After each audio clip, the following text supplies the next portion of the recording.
Bismillahirrahmanirrahim. Assalamualaikum warahmatullahi wabarakatuh.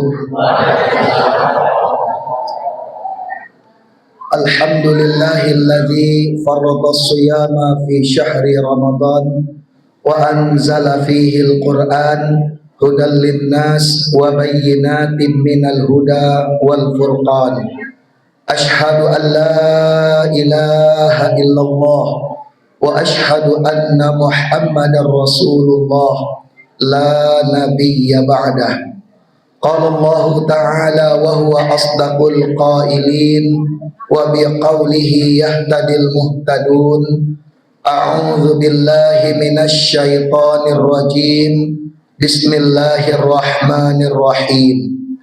Laqad khalaqnal insana fi ahsani taqwim thumma radadnahu asfala safilin illal ladzina amanu wa 'amilus shalihat falahum ajrun ghairu mamnun fama yukadzibuka ba'du biddin alaysallahu bi ahkamil hakimin. Shadaqallahul azim.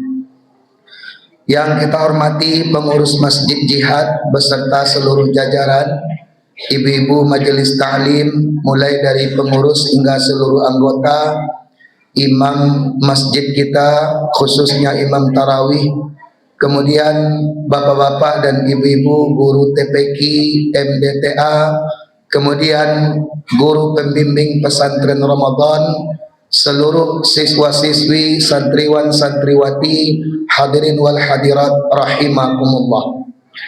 Marilah kita selalu bersyukur kepada Allah. Alhamdulillahi rabbil alamin. Dan tidak lupa bersalawat untuk Rasulullah. Allahumma salli ala Muhammad wa ala ali Muhammad. Bapak-bapak, ibu-ibu, jamaah yang berbahagia, di dalam buku-buku teologi Islam disebutkan bahwa Allah menciptakan malaikat hanya memiliki akal, tidak memiliki nafsu. Bahkan akal yang diberikan Allah kepada malaikat itu jenisnya disebut oleh filosof akal jumud. Akal jumud itu perkembangannya tidak sehebat akal yang diberikan kepada manusia. Dia akal itu ada dua, ada akal jumud, ada akal mustafid. Kalau yang diberikan Allah kepada manusia, akal mustafid. Bapak dan Ibu, Allah menciptakan malaikat hanya memiliki akal, sedangkan binatang hanya memiliki nafsu, tidak memiliki akal. Tapi manusia diciptakan Allah, diberi kedua-duanya oleh Allah.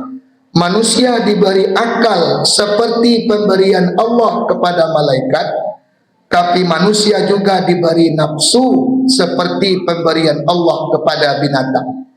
Jadi posisi kita manusia, bapak ibu di tengah-tengah antara malaikat dan binatang. Manusia bisa lebih tinggi derajatnya dari malaikat apabila akalnya mampu mengendalikan nafsunya. Sebaliknya, manusia bisa lebih hina dari binatang apabila akalnya tumpul dan tak ada cahaya iman yang meneranginya, sehingga hawa nafsunya yang mengendalikan tindak tanduk dan perilakunya. Bapak dan Ibu jamaah yang dimuliakan Allah, ketika saya menyampaikan bahwa binatang hanya diberi nafsu oleh Allah, tidak diberi akal, ada salah seorang anak SMA protes Bapak dan Ibu. Waktu itu saya ceramah di SMA 1 Padang. Ustaz, boleh saya tanya? Boleh, saya bilang. Kalau ia binatang tak punya akal Pak Ustaz, ba'a mangkok baru pandai membedakan kerambia gaib jo kerambia muda. Kalau ndak akalnya dan berjalan, itu Ustaz. Ayo padi lo pertanyaannya Bapak Ibu.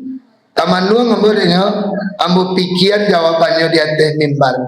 Takana pelajaran waktu kuliah dulu di kampus, nama mata kuliahnya filsafat ilmu. Profesor Dr. Syamsul Bahri Khatib nama dosennya. Kata beliau, yang ada pada binatang itu bukan akal tetapi insting atau naluri. Apa beda akal dengan insting? Kalau akal itu berkembang, selagi manusia rajin belajar, rajin menuntut ilmu, rajin mendalami pengetahuan, maka manusia akan semakin cerdas, bahkan melahirkan teknologi-teknologi canggih yang membuat hidup mereka menjadi mudah dengan bantuan teknologi itu. Manusia bisa terbang lebih tinggi dari burung di angkasa dengan menciptakan pesawat terbang. Manusia bisa menyelam lebih dalam dari ikan di dasar samudra dengan membuat kapal selam. Manusia bisa berbicara dalam jarak yang sangat jauh di waktu yang bersamaan dengan membuat alat komunikasi, misalnya HP dan sebagainya.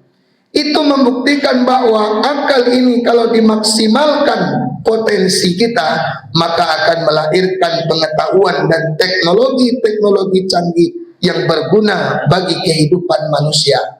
Bahkan bapak-bapak, ibu-ibu, para ahli memperkirakan 10, 20, 30 bahkan hingga akhir zaman nanti, walaupun postur tubuh manusia itu sepertinya cenderung semakin pendek, tetapi kemampuan akalnya semakin cerdas atau semakin hebat.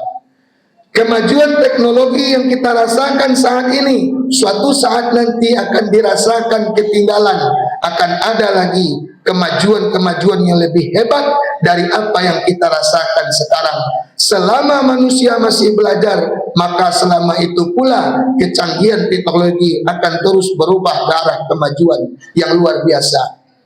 Itulah bedanya antara insting binatang dengan akal yang diberikan Allah kepada manusia. Kalau insting binatang tidak berkembang, bapak ibu, setahu ambo pak, keahlian tertinggi baru itu hanya membedakan kerambia gaek dan kerambia mudo. Walaupun di Pariaman kini dibuat orang sekolah baru pak, namanya STIB Apar Mandiri, Sekolah Tinggi Ilmu Baru. Ambo sangko kok kuliah lo baru di situ, ada lo dosennya, ada lo SKS dan harus dipenuhi. Rupanya indah, STIB itu tampil melatih baru dan baru ditangkok diribo, dibawa ke situ, dilatih dek pelatihnya. Sekian kali pertemuan, pandainya memanjat kerambia, bisa membedakan kerambia gaek dan kerambia mudo. Insting binatang terbatas hanya sampai di situ saja. Sedangkan akal yang diberikan Allah kepada manusia yang disebut oleh filosof dengan akal mustafid, akal yang bermanfaat dan berkembang, maka itu sangat luar biasa pemberian Allah kepada kita. Carilah Al-Quran bapak ibu, bara banyaknya ayat nan menyuruh kita berpikir. Afala ta'qilun, tidakkah kamu berakal? Afala tatafakkarun, tidakkah kamu berfikir? Afala tanzurun, tidakkah kalian memperhatikan, kata Allah. Oleh karena itu dalam Islam kita dilarang meminum minuman keras, dilarang mengkonsumsi narkoba. Kenapa? Karena dapat merusak akal. Kalau akal telah rusak, maka derajat manusia akan lebih rendah daripada hewan. Makanya di lanjutan surah At-Tin itu dikatakan summa radadnahu asfala safilin, kemudian kami kembalikan ia kepada derajat yang hina. Siapa yang hina itu derajatnya? Yakni orang-orang yang hidupnya hanya memperturutkan hawa nafsunya. Dalam ayat lain Allah katakan yaj'aluna ahwa'ahum alihatan, mereka menjadikan hawa nafsunya sebagai Tuhan. Dia tunduk dan patuh kepada kehendak hawa nafsunya, sehingga imannya tumpul, akal cerdasnya tak berfungsi sama sekali. Bahkan ibu dan bapak, dalam fikih tidak dibebankan hukum agama itu kepada orang yang akalnya tidak waras. Ada sebuah kaidah usul fikih, ad-dinu lil aqil la dina liman la aqla lahu. Agama itu hanya untuk orang yang berakal sehat. Tak ada kewajiban beragama bagi orang yang tidak berakal sehat. Orang gila bapak ibu, babuek bayinya walaupun banyak kebaikan dan buat, tapi akalnya tak berfungsi, kebaikan itu tidak berpahala sedikit pun. Begitu juga kalau dia berbuat buruk, berbuat dosa, berbuat kejahatan, tapi nya gila, tidak bisa dihukum dengan hukum apapun bapak dan ibu. Andai kata datang misalnya pak orang gilo mengamuk kamu saji kok dibawanya senjata tajam dicatunya kasadonya mati awak dalam musaji kok orang gilo tadi pak tidak bisa diproses dengan hukum apapun, dengan hukum dunia, dengan hukum Islam pun tak bisa diproses. Kenapa? Karena akalnya tidak waras. Jadi orang yang akalnya tidak waras, berbuat baik tidak berpahala, berbuat buruk tidak mendapat dosa. Adalah udah bertanya kamu bapak ibu keceknya buya apa dah kata ambo bah caranya kita dalam Islam ko buya indak puasa bulan Ramadan tapi indak badoso, indak sembahyang 5 kali sehari semalam tapi tak badoso, karajo bajudi bampok bazina tapi indak badoso. Lihat do carwe buya. Serius udah bertanya kok kecik ambo. Iya biar ambo bertanya. Kalau itu tanya udah jan berang udah mendengar jawaban ambo nak. Kok itu kan dah udah lah ya do carwe dah. Jadilah udah orang gilo. Itu jawe lah pak.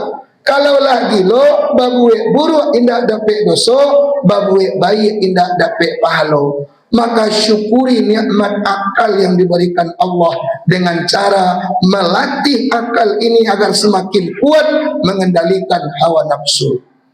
Ramadan itu bulan pengendalian hawa nafsu, bulan latihan, bulan training. Training mana? Training mengendalikan nafsu. Mulai dari nafsu makan, nafsu amarah, sampai kepada nafsu seksual. Seluruhnya dikendalikan. Tujuannya supaya setelah Ramadan, sabalik bulan sudah puasa, kita tak biasa mengamalkan amalan-amalan yang kita amalkan selama Ramadan kita jalani. Ini tujuan utamanya. Cuma bapak ibu, tujuan kau kan banyak tak tercapai. Jangankan menunggu sabalik bulan sudah Ramadan. Di saat babuko sebab bara banyaknya awak nan gagal mengendalikan nafsu. Sehingga seluruh nan terletak di atas meja disantung kasadualane. Pari kanyang mato mengantuk. Ndak kalau pai tarawih kamu saji. Kok painanyo kamu saji dicarinya tonggak nan badago, kalau ndak dinding dan data. Sakare-kare ustaz magi ceramah tarawih, sakare tulang gua ke bawah. Ayo ustaz. Tari lah ustaz, ustaz tari dan tarawih lah. Tapi alhamdulillah di musaji jihad nampak ada bo, ndak ada nan sampai tanggu-anggu dah. Cuma takut aku salayang lagi ada. Bapak Ibu jamaah yang berbahagia. Tapi itu tidak salah dah Pak. Orang sehat tu tandanya kan nampak macam.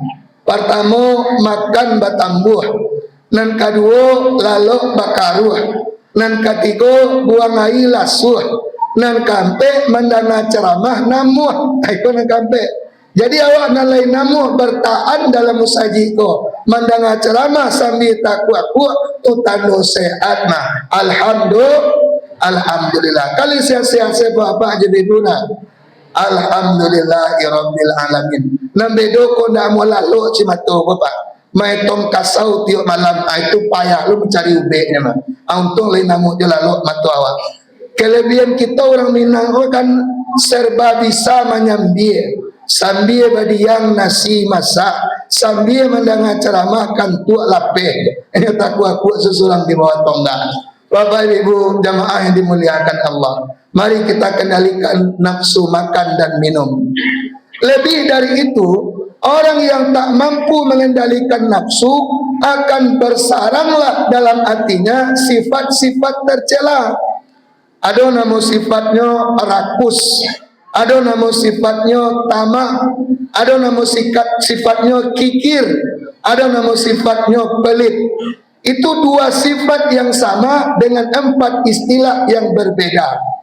Kata guru ambo bapak ibu, orang cangok tu galanya Pak, panglima kayu kale, nan limo untuk inyo ampe untuk basamo nan tinggal cie nyo satu lo manyale barang kacango orang tu nan limo ala untuk inyo ampe untuk basamo nan tinggal cie nyo satu lo manyale dalam nan cie itu. Nauzubillah summa nauzubillah min zalik. Kalau kita punya sifat rakus dan tamak, biasanya akan dilindungi kerakusan dan ketamakannya itu dengan sifat kikir dan pelit. Ndak namu diminta harta nanyo punyo, ndak namu membagi ke orang yang membutuhkan. Kece orang-orang dulu bapak ibu, orang pilih kudu cakpuang. Aja ibu pare Solo kudu kawan ibu ku batinju dinyo kok. Itu kan simbol betapa buruknya sifat kikir. Kecek Buya Aristawardi Datuk Marajo, kikir itu kalau bahasa Bukit Tingginya kikir. Kikir itu basi kasek runcing tigo untuk masak gergaji. Amalan kikir itu orang digosok ya biabi naninyo janusa setelah dua. Aja itulah orang yang kikir pak. Orang licin tander ya naninyo ndak usah setelah ya dong. Kalau dapat kita orang kayo nan kikir sarupo iko pasti berang awak kayaknya pak. Kita punya dun sana di perantauan misalnya, awak pun itu di rantau pulau, dia awak tahu bahasa inyo sakampuang, inyo barado kita nak barado, baiklah kita ke rumahnya minta tolong. Namun karena nyo kikir dan pelit, ndak namuah menolong, akhirnya turun awak dari rumahnya tu pak, menyumpah-nyumpah langsung tiba di halaman rumahnya. Sumpah orang nan berang, kau orang nan pilih, kok kayo lasuran, alun tantu denai maminta, usatuan buruak sangko.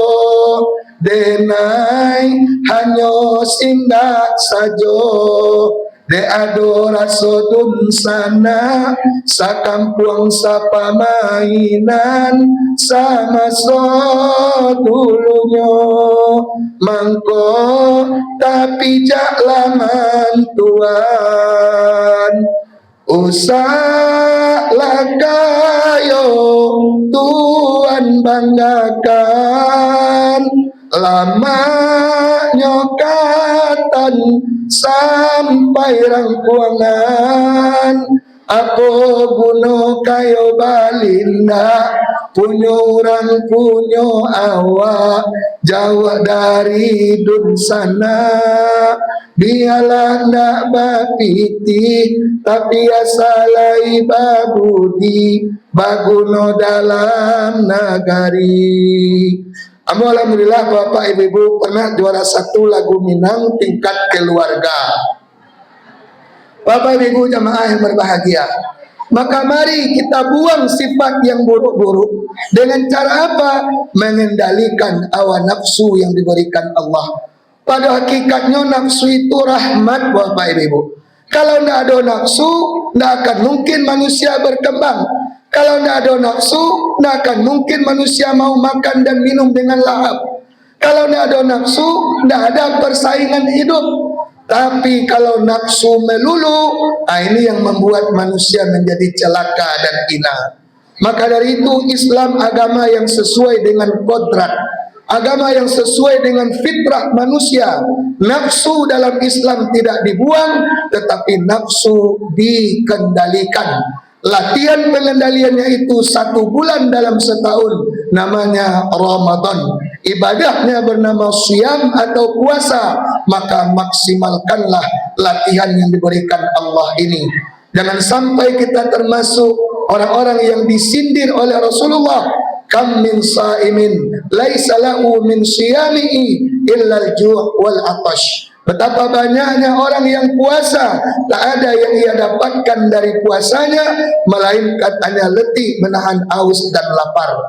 Nauzubillah summa nauzubillah. Semoga puasa kita tahun ini lebih baik dari tahun-tahun sebelumnya, dan tahun-tahun yang akan datang lebih baik daripada tahun ini, insyaallah. Fa'tabiru ya ulil absar la'allakum turhamun. Assalamualaikum warahmatullahi wabarakatuh.